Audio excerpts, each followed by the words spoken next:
warning tale of two sets of victims. The men and women who are looking for love only to get scammed, and the innocent people whose photos get stolen to lure them. And that's where we need your help. You already helped us track down one of the victims. We still have one more to go. So take a look at online love that can come with a price tag. I'm hoping to find a fairy tale and a forever ending. Seems like I have known you for the whole of my life. I love you most. And Stories of endless love. I will like to spend the rest of my life with. One particular guy, real cute in his pictures. He really liked me. From women who say they thought they found Mr. Right. I thought, wow, I hit the jackpot.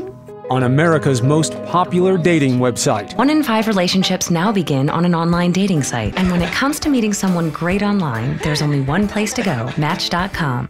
What brought you to Match.com? I had several friends who had had really successful situations with Match.com, a couple of marriages, certainly a couple of long-term relationships. Holly, Molly, and Joan thought, what could go wrong on Match.com when so many people were finding success and love? There were 3 men. 3 men. 3 men. Holly says she was flattered by all the attention she suddenly got when she joined Match. All handsome. One was an Irishman. Irish, not Italian, but not bad. Exactly. And in a 12-week period, they would each email me. After perhaps 3 emails, I became more and more terrific. You sure seem like an extremely gorgeous woman with those charming and loving smiles. Holly wasn't buying it. She says it became crystal clear immediately she was being scammed by 3 separate men who took the time to know her, then hit her up for cash. They all had a standard MO, you know, after a few weeks, you're wonderful, you're fabulous, can't wait to meet you, blah, blah, blah, and then suddenly they have no money. But Molly took the bait, hook, line, and sinker. You meet this one man, Jacob. Jacob knocked every pitch out of the park. He was very intelligent, had been to college. He was from Bermuda. He did talk with me on the phone, so I did hear his voice. Accent? An accent. Why don't you ever meet? This guy's in the States, right? He says he's in Georgia. Yeah, but he's already gone to Africa. Molly says a man calling himself Jacob and using this picture spun her a tale of riches, a romantic story of gold and diamonds coming from the heart of Africa. He was going to Africa to get his gold and diamonds that were his father's. And so then he emails me from Africa, and that's when it started getting really heavy duty. She says just 3 months after meeting Jacob, he asks her to lend him money. It started out, his credit card was stuck in the ATM machine. Soon, Molly finds herself sending thousands of dollars in cash, dozens of packages, like the one she shipped with 20 iPhones. Why does he need them? He needs them for the government that has been storing his gold and diamonds. How much did he wind up taking from you?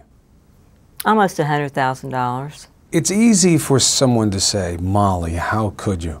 You had feelings for this person. Yes, I wanted him to get home. Joan says the Prince Charming she met on Match.com promised her a better life. She says he told her he was a decorated soldier, a sergeant named Austin Miller based in Kabul, Afghanistan. So you're falling for this guy. Oh, I did, all right. I thought I was talking to a soldier. This picture is in uniform with medals. They chatted online for nearly 6 months. I'm gonna take care of you. I'm gonna take care of your family. I get a pension every month from the Army. I wanna make you happy. There'll be enough money to take care of you. You thought he was a member of the military, and he was telling you all the right things. That's right. And when Sergeant Austin Miller asks her for a new laptop, Joan wants to help her soldier in need. Cost me $1,000. Then he said to me, I'd like you to send it FedEx, which I did. And it was going to Ghana. So why Ghana? Joan says she was so blinded by love, she refused to see the obvious. I did get a little suspicious, but... Listen, you're upset at yourself. You were in love with this guy, Joan. I was hearing the things that I wanted to hear, And I thought, wow, somebody out there really cares about me. Joan lost $25,000 and something even more valuable, her heart.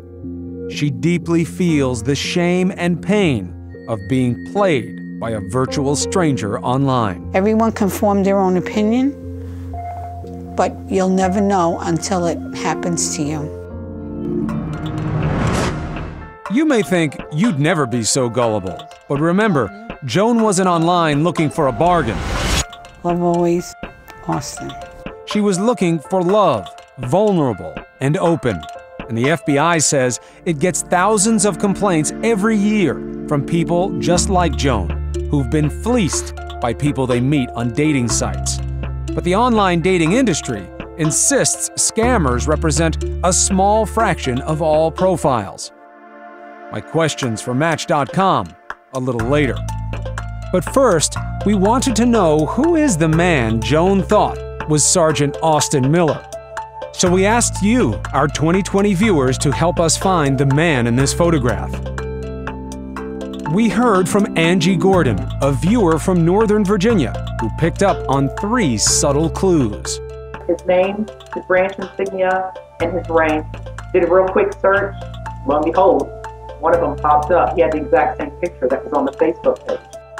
And with that information, we set out to track down our mystery man. After some searching, we find him at this Army base on the other side of the country, all the way up in Fairbanks, Alaska. Hey, is this Lieutenant Jeffrey Miller? His real name? Jeffrey Miller. He's a lieutenant in the U.S. Army whose identity was stolen right off the social networking site MySpace. What do you think of this idea that somebody is taking your photo? It's a shame. It's disgusting that to even think that somebody could use that as an excuse to take advantage of these women. Lieutenant Jeffrey Miller is one of the good guys. Jeffrey Miller. Oh my God. OMG. So we asked Joan to email her imposter one last time, and she does. Joan asks her scammer to meet a friend of hers, and that's where we find them, in Accra, Ghana. In truth, that friend is an undercover producer working for 2020. This is the shaky hidden camera video we obtained of their meeting. The scammer admits he's a con man, then tries to convince our undercover producer to join him in his con. Take a good look. We find him in Ghana. We found him on Facebook, too. He goes by the name Don Moore, from Kumasi, Ghana, living in Accra. He even posted this picture of him at his computer. Then there's this one he calls Men at Work. Don Moore is a far cry from the man Joan thought she was talking to. This is the guy who was emailing you. Goodness. Mm-hmm. This is the guy who was saying that he is Austin Miller. What would you say to him if you met him? Come to New York, and I personally want to meet you and let you know how I feel about what you've done to my life, to my family, to everyone around me. It has basically destroyed me.